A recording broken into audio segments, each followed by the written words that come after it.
कूड़ा निस्तारण को लेकर क्या व्यवस्था है, किस तरीके से भी निस्तारण किया जा रहा है? देखिए, माननीय उच्च न्यायालय ने जब से कहा है कि आप कूड़ा निस्तारण करेंगी पंचायत में, हमने उससे 1 वर्ष पूर्व विभाग के सहयोग से, ब्लॉक के सहयोग से हमने एक गाड़ी चलाई थी और वो रेगुलर वो गाड़ी चल रही है और कूड़ा का निस्तारण कर रही है। ख़ास तौर से होटल और रेस्टोरेंट जो है, जहाँ सबसे ज़्यादा कूड़ा होता है गाँव का, तो वहाँ से हम लोग कूड़ा उठा रहे हैं। लेकिन दुर्भाग्य है कि जो पंचायत राज विभाग, जो सौजल ने हमें गाड़ियाँ दी हैं, वो गाड़ियाँ मैं समझता हूँ 95 ब्लॉकों में से बहुत कम ब्लॉक ऐसे होंगे जहाँ वो गाड़ियाँ सही तरह से चल पा रही होंगी।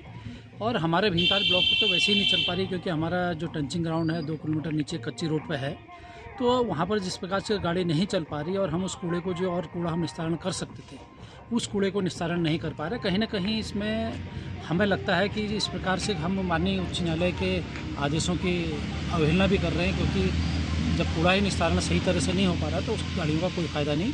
इसलिए मेरा सरकार से पुनः निवेदन है, मैंने पहले भी कहा है कि हमें कम से कम ऐसी गाड़ियाँ दें जो पहाड़ में चलने के उपयुक्त हों। ख़ास तौर से महिंद्रा की पिकअप या अन्य कोई गाड़ी दी जाए जो पहाड़ों के लिए उपयुक्त हो, तभी हम कूड़ा निस्तारण सही तरह से कर पाएंगे।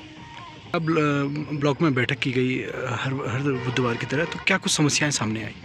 देखिए, आज सबसे बड़ी बात ये थी कि हमारा यहाँ पर एक कैंप लगा था जिसमें विकलांगों को प्रमाण पत्र दिए गए। 35 लोगों ने यहाँ पर रजिस्ट्रेशन किया, जिसमें से 20-22 को हाथों हाथ प्रमाण पत्र दिए गए और कुछों को हल्द्वानी के लिए रिफ़र किया गया। जो मशीनें यहाँ पर नहीं थी उनको हल्द्वानी में रिफ़र किया गया।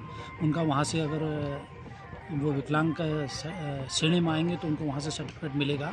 और ख़ास तौर से आधार कैंप जो लगना था, जो बहुत से लोग नहीं लगा पा रहे थे, नहीं आ पा रहे थे, तो उसमें बहुत समय तक जब आधार कैंप नहीं आया तो हमने डीएम महोदया से कहा कि हाँ, आधार कैंप नहीं आया, तो चाहे देर में आए, उसके बावजूद भी 4-5 लोग आधार कैंप पर आए, उनके आधार बने हैं। और सबसे बड़ी बात ये रही कि आज डोलियों में रख के, चारपाई में रख के लोग गांव के सुदूर क्षेत्रों से लाए। और बहुत बड़ी बात है कि एक दिन के कैंप में आपके 35 से 36 लोगों ने भागीदारी की और उनके कैंप बने, उनको ये फ़ायदा होगा।